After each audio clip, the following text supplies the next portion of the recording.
Et bien l'an dernier, en comité directeur, nous avions décidé de créer un événement un petit peu pour relancer le dynamisme du ski au niveau de ce club. Et nous avons pensé donc à une compétition handicapée. Et on s'est dit pourquoi pas un Eurotour handi, parce qu'il y en a 3 donc en Italie, en Norvège et cette année un donc à Serponçon. Et donc nous avions décidé, je m'étais porté donc volontaire pour être organisateur, on va dire, principal de la manifestation, avec bien sûr tout le groupe autour qui m'a entouré et qui nous a donné un coup de main tout le week-end.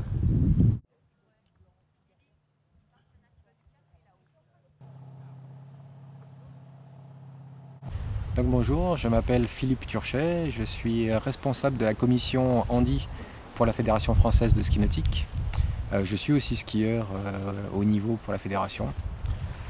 Alors le handi-ski va être en fait la façon de pratiquer le ski nautique par toutes les personnes qui ne sont pas sur 2 jambes potentes et 2 bras potents. C'est-à-dire qu'on va retrouver aussi bien des gens qui sont amputés jambes ou qui ont une déficience sur une jambe, des gens qui vont être amputés bras, des gens qui vont être déficients visuels, donc aveugles ou avec très très faible vision, et des gens qui vont être qui ne pourront pas se tenir debout, donc qui vont skier assis, donc tout ce qui est paraplégie, tétraplégie moyennement haute et double amputé jambes.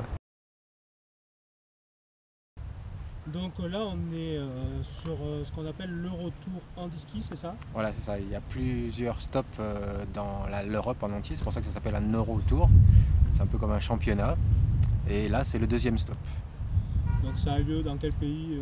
Alors on a commencé en Italie, là on est ici à Chorges, et la prochaine étape sera en Norvège, et la finale sera de retour en Italie. Là au niveau étranger, il n'y a que des Italiens ou il y a d'autres nations aussi? C'est vrai qu'il y a beaucoup d'Italiens parce qu'on est vraiment à côté de l'Italie. Il y a un Suisse et puis on est 2 Français. D'accord. C'est qui est à l'origine de cet événement? En fait, c'est monsieur Dominique Martin qui voulait à tout prix faire une compétition sur ce plan d'eau.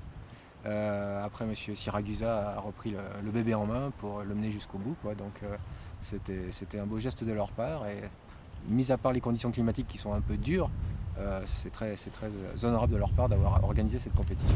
Alors je m'appelle Delphine Le Sauce, j'ai eu un accident de ski alpin il y a 8 ans et je faisais un petit peu du wakeboard avant et j'ai repris après mon accident le ski alpin puis le ski nautique et voilà, j'ai 8 titres de championne du monde en slalom, en figure, en saut, en combiné, enfin un petit mélange de tout, voilà.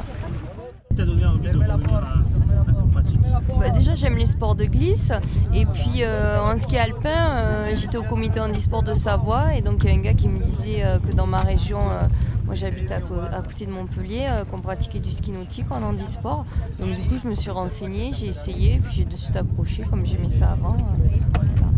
Tu vois beaucoup de la comparaison avec l'alpin et le ski alpin, c'est assez proche?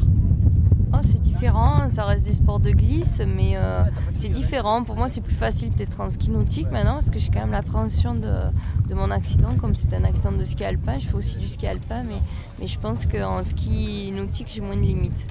Ouais, par rapport à l'eau? À l'appréhension, peut-être de la vitesse, de la chute. J'apprends moins la chute en ski nautique. Et en ski alpin, tu continues à faire des compétitions? Alors j'étais en équipe de France jusqu'à l'année dernière et puis j'ai arrêté parce qu'avec le travail c'est compliqué. Et je continue, je fais un petit peu des compétitions de freeride, plutôt je fais le derby de la Meige tous les ans. Et voilà, le derby des Pyrénées aussi. Et après je skie pour moi. Par rapport au plan d'eau de Serponçon, tu le sens comment ce plan d'eau? Déjà le lieu est magnifique. Après à skier c'est pas évident, mais on est tombé sur un week-end où il y a pas mal de vent, de Mistral apparemment c'est pas fréquent, mais voilà. Et après